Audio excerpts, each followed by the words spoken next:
This brand is LaserAway. It's an aesthetic dermatology brand. And it's a classic performance marketing execution. So they grew up on search, they made Facebook work. And so all the performance marketing classic execution around non-branded search and broad audiences in Facebook and all that stuff, that they've kind of gotten it down. It's working for them, and that's driving a majority of the business for them, okay? And they're very data-forward brand, but none of the other channels seem to be working. He is investing in a ton of mid-funnel channels, a lot of CTV here, more TikTok, more social, streaming audio, Pandora. But if you look at the ROAS numbers here, they're all pretty abysmal, right?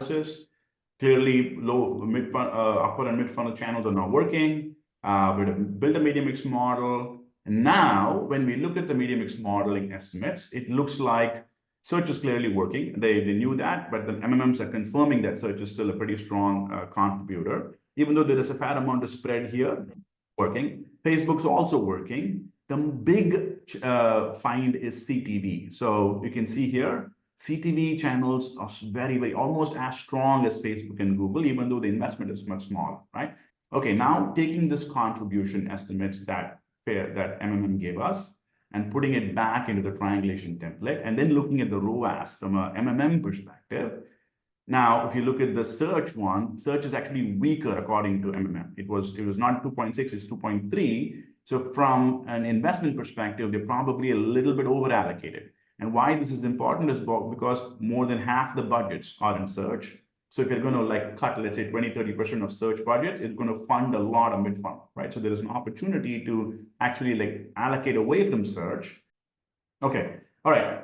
We did case studies on what this looks like. We talked about the overall attribution program.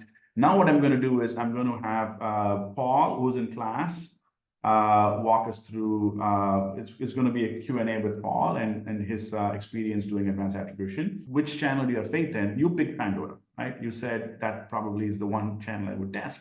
And there was no data backing it. It was your intuition. Now, why did you have that intuition? Maybe you can take us into your journey as to why you picked that channel to test and turned out to be a winner, right? And how did you come to that place? Yeah, I think it's kind of two-part.